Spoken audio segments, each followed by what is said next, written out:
ஜனநாயகன் திரைப்படம். படம் எப்போ ரிலீஸ் ஆகும் அப்படிங்கிறதே தெரியல. ஹச்சிமோத் என்ன மனநிலையில் இருக்காரு? பொங்கல் சமயத்தில் அந்த படம் ரிலீஸ் ஆகியிருக்கணுமேங்கிற எண்ணம் வந்து அவருக்கு இருந்துச்சு. அதுவும் குறிப்பாக விஜய் சாரோட படம் எந்த அளவுக்கு செலிப்ரேட் பண்ணியிருப்பாங்க மக்கள். அப்போ ஒரு பொங்கல் கொண்டாட்டத்தையே நீர்த்து போகிற அளவுக்கு நம்ம படம் சிக்கலுக்கு ஆளாயிடுச்சுங்கிற கவலை கண்டிப்பாக அவருக்கு இருந்திருக்கும். இப்போ நான் சமீபத்தில் பேசினப்போ நம்மளை தாண்டி எதுவும் நடக்குது, அமைதியாக இருப்போம், அவர் சொன்ன பதில தான்.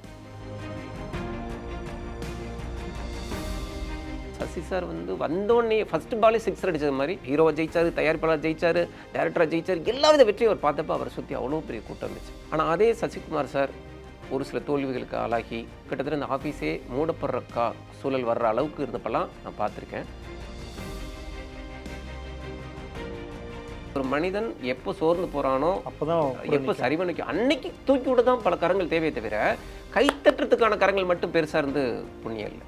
கடைசியில் பார்த்தா அசோக் சாரே தற்கொலை பண்ணி செத்தே போயிட்டார், இன்னொருத்தர் கடனில் இருக்கார் அப்படிங்கிறது ரொம்ப துயரமானதாக இருந்துச்சு. சினிமா அவங்களுக்கு இவ்வளோ பெரிய வரவேற்பையும் கொடுத்துருக்க வேண்டியதில்லை, சினிமா அவங்களுக்கு இவ்வளோ பெரிய துயரத்தையும் கொடுத்துருக்க வேண்டியதில்லை.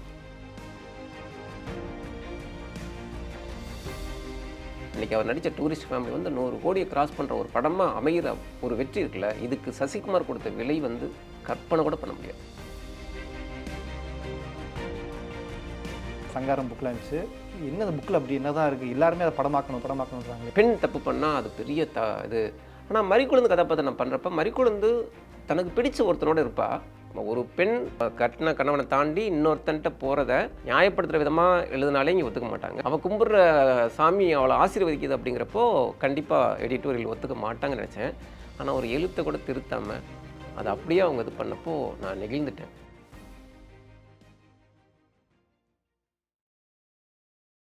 ஃபில்மிபிட் தமிழ் நேயர்களுக்கு வணக்கம். நான் உங்கள் ரஞ்சித். நிறைய மனிதர்களை நாம் சந்திக்கிறோம். அதில் ஒரு சில மனிதர்களை பார்க்கும்போது மட்டும் சில ஆச்சரியமாகவும் இருக்கும், வியப்பாகவும் இருக்கும். என்னடா மனுஷன் இவர் இப்படி இருக்காரு அப்படிலாம் நமக்கு யோசிக்க தோணும்.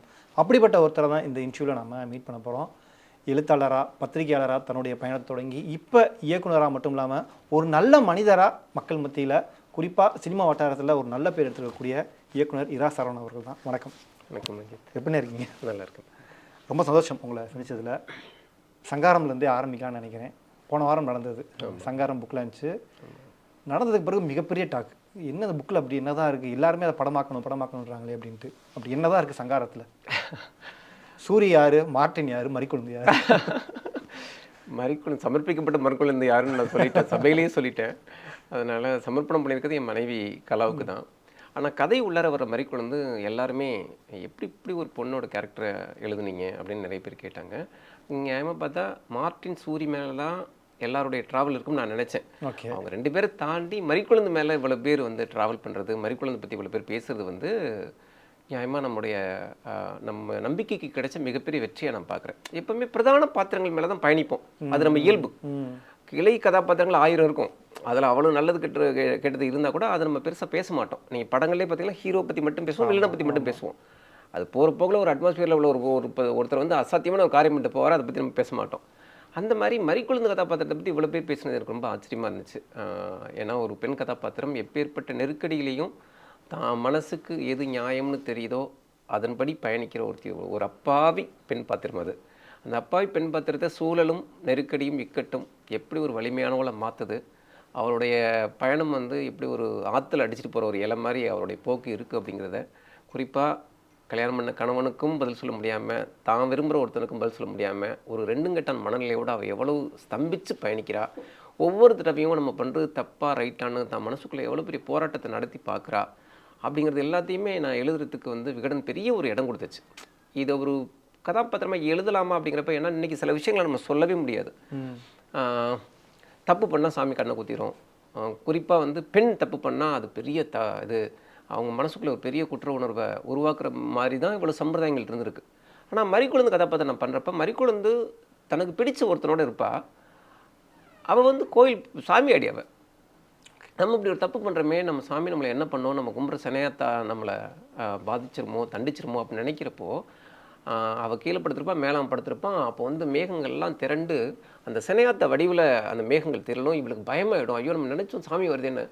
அந்த திரண்ட மேகங்கள் ஒரு சொட்டு, ஒரே ஒரு சொட்டு அவள் மேலே சொட்டிட்டு அப்படி போகிறப்போ அந்த சினையாத்தா சிரிக்கிற மாதிரி இருக்கும்.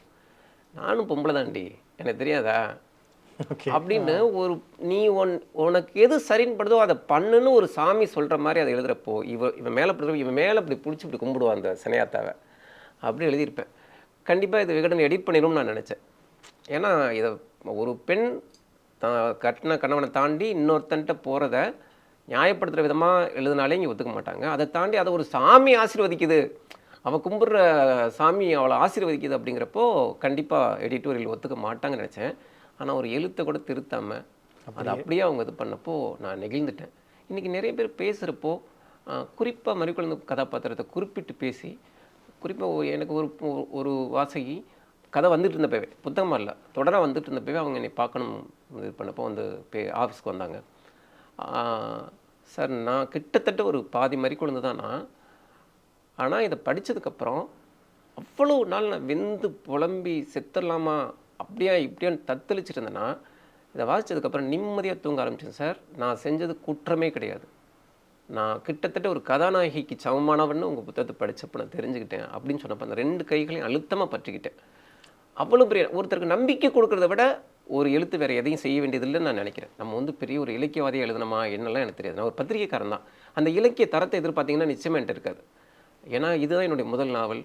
இப்போவுமே அந்த புலனாய்வு புத்தியிலேயே இருக்கும் எழுத்து முழுக்க. அந்த போலீஸ் தேடி போகிறது இதெல்லாம் நல்லா எழுதிடுவேன். ஆனால் ஒரு வாழ்க்கையை பகுத்து பார்க்குற பார்வையை வந்து செய்தியின் வடிவம் மாதிரியே நம்ம எழுதிடுவோமோங்கிற பயத்தில் தான் இருந்தேன். ஆனால் அது அப்படி இல்லை, நல்லா இருக்குது, இலக்கிய தரத்தோடு இருக்குன்னு தமிழ்ச்சி மேடமே சொன்னதுக்கப்புறம் அதை விட நம்மளுக்கு பெரிய மனநிறைவு தேவையில்லை. ஆமாம். ஓகே. நான் ஆரம்பத்தில் சொன்ன மாதிரி நட்பை சேர்க்கறது வந்து சாதாரண விஷயம் கிடையாது. நீங்கள் அதை பண்ணியிருக்கீங்க. குறிப்பாக கூட இருக்க நண்பர்கள் வந்து உங்களுக்காக என்ன வேணால் பண்ணுவோம், உயிரை கூட கொடுப்பேன் அப்படின்னு சசி சார் சொன்னார். எப்படி அதை சம்பாரிச்சிங்க? முதல்ல ரொம்ப ஆச்சரியமாக இருக்குது. இல்லை, சசி சார்கிட்ட வந்து நியாயமாக நான் ஒரு கதை சொல்ல தான் நான் போனது. நான் பத்திரிகை துறையில் இருந்தப்போ சினிமா ஆர்வம் எனக்கு இருந்துச்சு. கம்பெனி ப்ரொடக்ஷன்ஸ் ரொம்ப தரமான படங்கள் பண்ண ஆரம்பித்த நேரம் சசி சார் கூட ஒரு நட்பு ஏற்பட்டப்போ நான் ஒரு கதை சொல்ல கற்றுக்குட்டி கதையை நான் அங்கே தான் சொல்ல போயிருந்தேன்னு வச்சுக்கோங்களேன். கதை சொல்ல போனவனை கூப்பிட்டு கம்பெனியில் வேலை பார்க்குற அளவுக்கு அவர் உட்கார வச்சார். ஓகே. கதை கேட்குற இடத்துல உட்கார வச்சார். நீங்கள் வந்து பத்திரிக்கையாளருங்க, நீங்கள் முக்கியமான ஒரு அறிவாளி அப்படிலாம் சொல்லி கதை கேட்குற இடத்துல உட்கார வச்சார். அப்படி பயணிக்க ஆரம்பிச்சு பார்த்தீங்களா, கடைசி வரைக்கும் கம்பெனி ப்ரொடக்ஷன்ஸ்க்கு கதை சொல்லவே முடியல, படம் பண்ணவே முடியல. ஆனால் தனக்கு அவங்க நம்மளுக்கு வாய்ப்பு கொடுக்கலையே, எத்தனையோ தடவை கதை கேட்டார், ஆனால் நமக்கு வந்து ஒரு படம் கொடுக்கலையே அப்படிங்கிற டக்குன்னு இன்றைக்கி ஒரு உதவி கிடைக்கலன்னா டக்குன்னு நம்ம அவங்கள தூக்கி போட்டுறோம், டக்குன்னு அவங்களுக்கு எதிராக பேச ஆரம்பிச்சிடறோம். ஆனால் கதை கேட்குறீங்க கேட்கல அதெல்லாம் பிரச்சனை சார். நான் ஒரு ஆஃபீஸ் கதை தட்டினேன், கதை சொன்னேன், நடக்குது நடக்கல, அதெல்லாம் தாண்டி இந்த ட்ராவல் இருக்குல்ல, இது ரொம்ப அற்புதமான ட்ராவல், அதன்படி பயணிக்கணும் அப்படிங்கிறப்ப சசி சார் வந்து வந்தோடனே ஃபஸ்ட்டு பாலே 6 அடித்தது மாதிரி அவர் வந்தோடனே ஓகே ஹீரோவை ஜெயிச்சார், தயாரிப்பாளர் ஜெயிச்சார், டைரக்டராக ஜெயிச்சார், எல்லா வித வெற்றியும் அவர் பார்த்தப்போ அவரை சுற்றி அவ்வளோ பெரிய கூட்டம் இருந்துச்சு. ஆனால் அதே சசிகுமார் சார் ஒரு சில தோல்விகளுக்கு ஆளாகி அவரை விட்டு நிறைய பேர் விலகினதை நான் பார்த்துருக்கேன். அந்த ஆஃபீஸில் கூட்டம் கொஞ்சம் கொஞ்சமாக குறைஞ்சதை நான் பார்த்துருக்கேன். அந்த ஆஃபீஸ் வந்து ஜேஜேன்னு இருக்கும். அது வந்து கூட்டம் குறைஞ்சி கிட்டத்தட்ட அந்த ஆஃபீஸே மூடப்படுற சூழல் வர்ற அளவுக்கு இருந்தப்பெல்லாம் நான் பார்த்துருக்கேன். ஆனால் அந்த மாதிரி நேரத்தில் தானே நம்ம கூட்டம் நிற்கணும் அதிகம். நீங்கள் ஒரு மனிதன் எப்போ சோர்ந்து போகிறானோ எப்போ சரிவ நிற்கும் அன்னைக்கு தூக்கி விட தான் பல கரங்கள் தேவையை தவிர கைத்தட்டுறதுக்கான கரங்கள் மட்டும் பெருசாக இருந்து புண்ணியம் இல்லை. அப்படி சசிகுமார் சார் ஒரு சரிவை நோக்கி பயணித்தப்போ அவர் கீழே போக போக அவரை விட்டு நிறைய பேர் விலகணும். கடைசியில் பார்த்தா அசோக் சாரே ஒரு தற்கொலை நோக்கி போகிற அளவுக்கு அவருடைய சூழல் அமைஞ்சிருச்சு. அதாவது சினிமாவை இவ்வளவு வெறி கொண்டு நேசித்தவங்க, சினிமாவை தாண்டி வேறு எதுவுமே இல்லை அப்படின்னு நினச்சவங்க இப்படி ஒரு தோல்வியை நோக்கி போன ஒருத்தர் தற்கொலை பண்ணி செத்தே போயிட்டார், இன்னொருத்தர் கடனில் இருக்கார் அப்படிங்கிறது ரொம்ப துயரமானதாக இருந்துச்சு.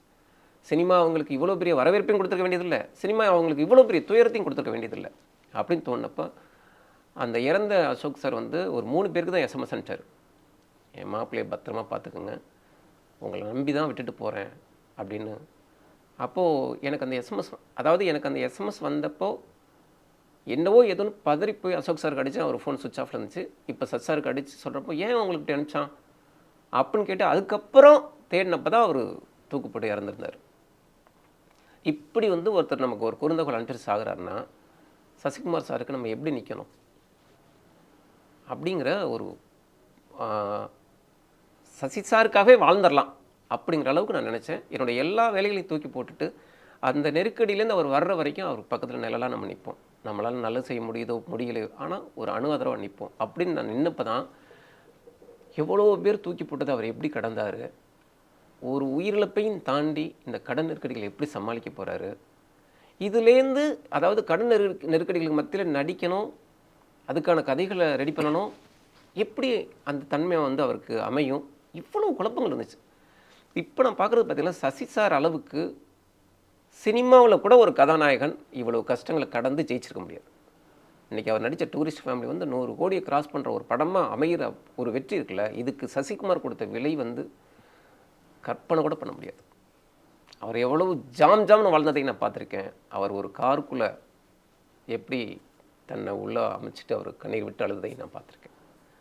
அப்போ அப்பேற்பட்ட ஒரு அண்ணனை விட்டு நான் எப்படி விலக முடியும் அப்படிங்கிறது இருக்குல்ல, பெரிய விஷயம். ஆமாம். இங்கே நியாயமாக பார்த்தா உடன்பிறப்பை வந்து ஜோதியா மேடம் கண்ணனா விஜய் சேதுபதி சாரை தான் எனக்கு 2D கொடுத்தாங்க. அன்றைக்கி விஜய் சேதுபதி சார் எங்கேயோ இருந்தார். அப்போ நான் சொன்னது, சார் இன்னைக்கு விஜய் சேதுபதி சாரை வச்சு பண்ணால் நான் எங்கேயோ போயிடுவேன், இல்லைன்னு சொல்லலை, ஆனால் எனக்கு சசி சாரை கொடுங்க. உண்மையாகவே எனக்கு ஒரு அண்ணனா நான் அவரை நினச்சி நான் பண்ணேன் அப்படின்னா உடன்பிறப்பை நான் அவரை வச்சு தான் பண்ணணும். இல்லை ஜோதியா மேம் வயசும் சசிசார் வயசும் கிட்டத்தட்ட அது அண்ணனா மாற முடியாது அப்படிங்கிறப்ப நான் கெட்டப் சேஞ்ச் பண்ணிக்கிறேன், சசிசாருக்கு தான் அதை பண்ணணும். அன்றைக்கெலாம் சசிசார் வந்து அவ்வளோ பெரிய ஒரு வீழ்ச்சியில் தான் இருந்தார், பெருசாக வர முடியாமல்.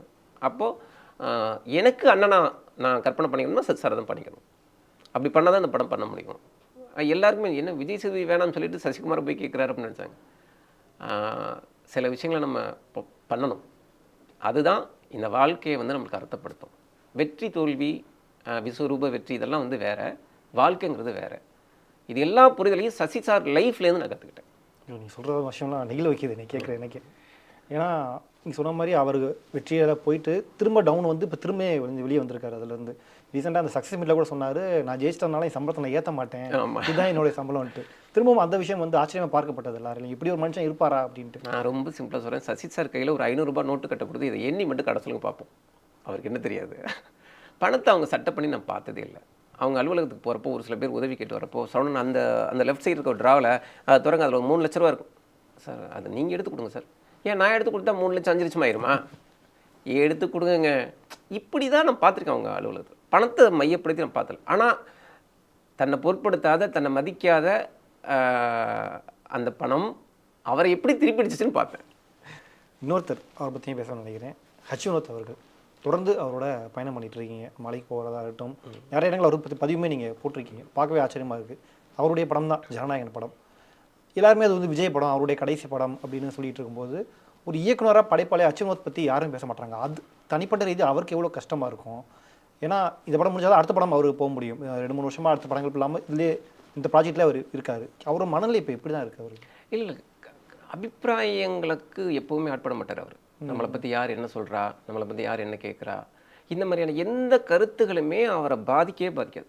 அவரை பற்றி நீங்கள் மைக் போட்டு பேசி திட்டினீங்கன்னா கூட அதை கடந்து போயிடுவார். நீங்கள் அவர் குலுங்க சிரிக்க வச்சு பாராட்டினீங்கன்னா கூட அதை ஏற்றுக்க மாட்டார். இப்போ கிட்டத்தட்ட அதான் சொன்னேன், நீ ஒரு சாமியார் மாதிரி வாழ்ந்துட்டு இருக்கே அப்படின்னு கலாய்ப்பேன் அவரை. நீங்கள் துணிவு படம் ரிலீஸ் அன்றைக்கி யாராச்சும் போயிட்டு ஐயப்பன் கோயிலில் தூங்குவாங்களா? அதுக்கு என்ன மனநிலை வேணும்னு ஒன்று இருக்குல்ல. இப்போ நம்ம ஒரு சின்ன படம் பண்ணுறோம், பெரிய படம் பண்ணுறோம்னால நம்ம அந்த ரிசல்ட்டுக்கு அந்த தவம் தானே வாழ்க்கை. நான் ஒரு படைப்பை கொடுத்துட்டேன், இந்த படைப்புக்கு என்ன மதிப்பீடு வரப்போதோன்னு நான் ஏங்கி தவிக்கிறேன்ல, இதுக்கு தானே நம்ம ஒவ்வொரு மனிதர்களும் ஓடிக்கிட்டே இருக்கோம். அப்படி இருக்கிறப்ப இது நான் என் வேலையை பண்ணி முடிச்சிட்டேன், இனி அது பாராட்டு வாங்கினாலும் சரி, திட்டு வாங்கினாலும் சரி, நான் அதை போய் மாற்ற போகிறதில்ல அப்படின்னு சொல்லிட்டு ஒரு பாய் விரிச்சு போட்டு ஒருத்தர் தூங்குற மண்ணில் இருக்குல்ல, இந்த மனிதனை நீங்கள் என்ன பண்ண முடியும்? ஆச்சரியமாக இருக்குது, இப்படி ஒரு மனிதரா அப்படின்ற மாதிரி. ஆமாம், ஒரு நாள் அவர்கிட்ட நான் பேசினப்போ எந்த வினோத், நான் சொல்கிறேன் தப்ப எடுத்துக்காத, எல்லாருமே புகழுக்கு ஓடுறோம், பொருளாதாரத்துக்கு ஓடுறோம். அப்படி இருக்கப்போ நீ வந்து எப்படி இப்படி ஒரு விட்டேத்தியான மனநிலையில் நீ இருக்கிற, சும்மா எனக்கானு பேசுவியா அப்படின்னு கேட்டப்போ அவர் சொன்னது, என்னுடைய கனவே ஒரு மரம் மாதிரி வாழ்ந்துட முடியாதுன்னு நினைக்கிறது தான். ஒரு மரம் எப்படி எதுக்கும் ரியாக்ட் பண்ணாமல் அது பாட்டுக்கு நிற்கிது இல்லை, நீங்கள் அதை வெட்டி துண்டாக்குங்க அப்படியே இருக்கும். நம்மளை விட உயரிய மரம், பிரம்மாண்ட மரம், அது எதுவுமே பண்ணாது, அது நம்மளை திருப்பி அடிக்காது. அந்த மாதிரி நான் இருந்துட முடியாதான்னு நான் பல நாள் நான் யோசிச்சிருக்கேன் அப்படின்னாரு. இப்படி ஒரு மனப்பான்மையில் இருக்கிறவரை நம்ம என்ன பண்ண முடியும்? ஜனநாயகனை பற்றி அதாவது எவ்வளோ பெரிய சர்ச்சை ஆகிட்டு இருக்கு அப்படிலாம் நம்ம நினைக்கிறோம்ல, அவர் இதெல்லாம் வந்து பக்காவாக பிளான் பண்ணியிருப்பார். இப்படிலாம் நடக்கும், இதெல்லாம் நம்ம தாங்கணும், இந்த நேரத்தில் அமைதியாக இருக்கணும், எல்லாமே அவருக்கு தெரியும். அதனால் ஜனநாயகன் சம்மந்தமான எந்த சர்ச்சையுமே வினோத்துடைய மனநிலையை துளி கூட பாதிக்காது. ஸ்ட்ராங்கான ஆள் அனுப்பிப்பார். ஏன் அப்படின்னா அது பகவந்த் கேசரியோட ரீமேக் அப்படி இப்படின்னு எல்லாருமே சொல்லிட்டு இருந்தாங்க. ஆனால் ட்ரெயிலரில் பார்க்கும்போது சில விஷயங்கள் எங்களுக்கு புதுசாக இருந்துச்சு. ரொபோட்டிக் ஆகட்டும், நிறைய விஷயங்கள் புதுசாக இருக்குது. பொலிட்டிக்கலாக நிறைய விஷயங்கள் கொண்டு வந்துருக்கா. அந்த படத்தில் பொலிட்டிக்கல் பெருசாக இருக்காது, இது பொலிட்டிக்கலாக கொண்டு இருக்காது. இது ஒரு கிரியேட்டரை பாதிக்குதா அந்த அரசியல் அழுத்தம் வந்து? இல்லை எப்பவுமே இந்த மாதிரியான அரசியல் அழுத்தங்களுக்கு தான் ஆளாயிடக்கூடாது அப்படிங்கிறதுல வினோத் தெளிவாக இருப்பாப்புல. அவர் வந்து எந்த அளவுக்குன்னா தனக்கு ஒரு நியாயம் தெரியுமில்ல, அதை கூட நம்ம புகுத்திடக்கூடாது அரசியலா. இப்போ எனக்கு ஒரு அரசியல் தலைவனை பிடிச்சிருக்கும், அதை கூட படைப்பில் கொண்டு வந்துடக்கூடாதுங்கிற அளவுக்கான நடுநிலைத்தன்மை கொண்டவர் வினோத். படைப்புங்கிறது படைப்பாக இருக்கணும், நம்முடைய அரசியலுங்கிறது அது வேற மாதிரி இருக்கணும் அப்படிங்கிறதுல தெளிவு இருக்குது. ஆனால் பகவந்த் கேசரி வந்து நீங்கள் சொல்கிற மாதிரி பெரிய அரசியல் இருக்காது, ஒரு சின்ன அரசியல் இருக்கும். வினோத்திட்ட ஒவ்வொரு கதையிலும் என்ன பண்ணுவார்னா, இந்த மக்களுக்கு துளி அளவுக்காச்சும் ஒரு தெளிவை உருவாக்க முடியாதா, நம்மளை சூழ்ந்து நடக்கிற ஒரு அரசியலை, அங்கே நடக்கிற மர்மங்களை ஒரு துளி அளவுக்காச்சும் உணர்த்திட முடியாதான்னு நினைப்பார். அதை இந்த படத்தில் கரெக்டாக பண்ணியிருக்காரு அவர். Okay okay. ஜனநாயகன் திரைப்படம் சென்சாரில் மாட்டிட்டு இப்போ வர கேஸ் மேலே கேஸ் போயிட்டே இருக்குது. படம் எப்போ ரிலீஸ் ஆகும் அப்படிங்கிறதே தெரியல. பொங்கலுக்கு ரிலீஸ் ஆக வேண்டிய படம். ஒட்டுமொத்த தமிழ்நாடும் எதிர்பார்த்தா மிக முக்கியமான திரைப்படம். தேட்டர் விநியோகஸ்தர்கள் ஓனரில் வர ஓகே ஒரு நல்ல லாபம் கிடைக்கும், நம்மளோட வாழ்வாதாரம் கொஞ்சம் சேஃபாக இருக்கும் இந்த மாதம் அப்படின்னு நினைக்கும் போது படம் இன்னும் ரிலீஸ் ஆகலை. வினோத் என்ன மனநிலையில் இருக்கார் இப்போ? இந்த சென்சார் பிரச்சனை அவரை எப்படி பாதிக்குது? இல்லை அவர் எந்தவித பிரச்சனைக்கும் தற்சோர்வு அடையாத ஆள் வினோத். ஏன்னா இந்த மாதிரி ஒரு படம் கடைசி விஜய் சாரோட கடைசி படம் சொல்கிறப்பவே இதுக்கு எவ்வளோ எதிர்ப்புகள் வரும், இது எல்லாமே ஓரளவு கெஸ் பண்ணக்கூடிய ஆள் தான், பெரிய அறிவாளி. அதனால நெருக்கடிகளும் பிரச்சனைகளும் அவரை எந்த விதத்துலையும் கஷ்டப்படுத்தியிருக்காது. ஆனால் ஒரு விதத்தை சொல்ல முடியும், ஒரு தணிக்கை துறையில் இவ்வளோ நெருக்கடிகள் ஆட்படுற அளவுக்கு அந்த படத்தில் எதுவும் சிக்கல்கள் இருக்கான்னா நிச்சயமாக கண்டிப்பாக கிடையாதுங்கிறத என்னால் சொல்ல முடியும். ஏன்னா பகவந்த் கேசரியை மையமாக வச்சு பண்ணப்படுற படம், அந்த திரைக்கதைகள் பேசப்பட்டப்போ கூட அந்த குழுவில் நான் இதில் நம்ம வயநாட்டில் நடந்தப்போ அந்த குழுவில் இருந்திருக்கேன். பெரும்பாலும் இந்த மாதிரி விஷயங்கள் தணிக்கைக்கு உட்படாதாங்கிற தெளிவெல்லாம் நம்மளை தாண்டி 100 மடங்கு வினோத்துக்கு தெரியும். இந்த வார்த்தை சென்சாரில் மியூட் ஆகும், இந்த பின்னணி சென்சாரில் கவனிக்கும், இதெல்லாம் பக்கா தெரிவு கொண்ட ஒரு இயக்குனர் அவர். அப்படி இருக்கிறப்போ பகவந்த் கேசரி கதையுமே அவ்வளோ பிரச்சனைக்குரிய கதை கிடையாது. இவர் என்னதான் அந்த கதையில் மாற்றங்கள் செஞ்சிருந்தா கூட அது தணிக்கையில் சிக்கலை உருவாக்கிடக்கூடாதுங்கிற தெளிவெல்லாம் ரொம்ப அதிகமாக கொண்டவர் அவர். அப்படி இருக்கிறப்போ அவரை தாண்டி ஏதோ ஒன்று நடக்குது அப்படிங்கிற தெளிவு அவருக்கு இருக்கும். இதில் வந்து நம்ம பங்களிப்புன்னு ஒன்றும் இல்லை, இது வேற ஒன்று நடக்குது. அதாவது சென்சாரில் பண்ணுற அளவுக்கு படத்தில் பெரிய விஷயங்கள் எதுவுமே கிடையாது. நிச்சயமாக இருக்காது, கிடையாது, நிச்சயமாக இருக்காது. அது அவருடைய நண்பனாக மட்டும் சொல்லலை, ஓரளவுக்கு அந்த கதை தெரிஞ்சவனாக நான் சொல்கிறேன்னா அப்படிப்பட்ட சிக்கல் இருக்காது. எல்லாத்தையும் தாண்டி வினோத்தோட திறமை மேலேயும் அறிவு மேலேயும் எனக்கு நம்பிக்கை இருக்குது. இப்படி ஒரு விஷயத்தை வச்சோம்னா இது சிக்கலாங்கிற தெளிவு கூட இல்லாமல் இருக்கும். அதனால் அந்த சிக்கல் இருக்குங்கிற இது இல்லை. ஆனால் என்னென்னா இந்த மாதிரியான பிரச்சனைகள் அவரை ஒருபோதும் சோர்ந்து போக வைக்காது, அது எனக்கு தெளிவாக தெரியும். எல்லா பிரச்சனைகளையும் எதிர்கொள்கிற மனுஷன் தான் அவர். அவரால் அந்த விஷயத்தில் கரெக்டாக தான் இருக்காச்சு, படம் வரும்போது வரட்டும் நம்ம பொறுமையாக இருப்போம். இல்லை அவர் என்னென்னா அவர் வந்து எந்த பிரச்சனைக்கும் கலங்க மாட்டார், ஆனால் தன்னால் யாருக்கும் பிரச்சனை வந்துடக்கூடாதுங்கிறதுல ரொம்ப ரொம்ப ரொம்ப கவனமாக இருப்பார். இப்போ பொங்கல் சமயத்தில் அந்த படம் ரிலீஸ் ஆகியிருக்கணுமேங்கிற எண்ணம் வந்து அவருக்கு இருந்துச்சு. அதுவும் குறிப்பாக விஜய் சாரோட படம் எந்த அளவுக்கு செலிப்ரேட் பண்ணியிருப்பாங்க மக்கள். அப்போ ஒரு பொங்கல் கொண்டாட்டத்தையே நீர்த்து போகிற அளவுக்கு நம்ம படம் சிக்கலுக்கு ஆளாயிடுச்சுங்கிற கவலை கண்டிப்பாக அவருக்கு இருந்திருக்கும். நான் சமீபத்தில் பேசினப்போ நம்மளை தாண்டி எதுவும் நடக்குது, அமைதியாக இருப்போம், அவர் சொன்ன பதில தான்.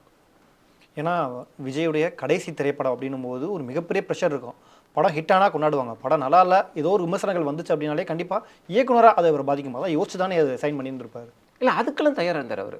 அதே நேரம் அவர் அதாவது வினோத் படம் எப்படி இருக்குங்கிறது உங்களுக்கு தெரியும், ஆனால் இது விஜய் சார் படமோ இருக்கணுங்கிறதுல வந்து அவர் தெளிவாக இருந்தார். அதை தான் ஆடியோவில் தெரிவிச்சிருப்பார், சார் இது பக்கா விஜய் சார் படம் அப்படிங்கிறதெல்லாம். அதெல்லாம் கடைசி படத்தெல்லாம் ரொம்ப சூப்பராக கொடுக்கணுங்கிறது நம்ம ட்ரைலர்லேயே பார்த்துருப்போம். வழக்கமான வினோத் இல்லாமல் இது வேறு வினோத்தாக தான் இதில் இருந்தார். அந்த இதெல்லாம் இருந்துச்சு, எல்லாம் பண்ணியும் அந்த ரிலீஸில் அவ்வளோ சிக்கலாயிருச்சு அப்படிங்கிற வருத்தம் நிச்சயமாக அவருக்கு இருக்க தான் இருக்குது.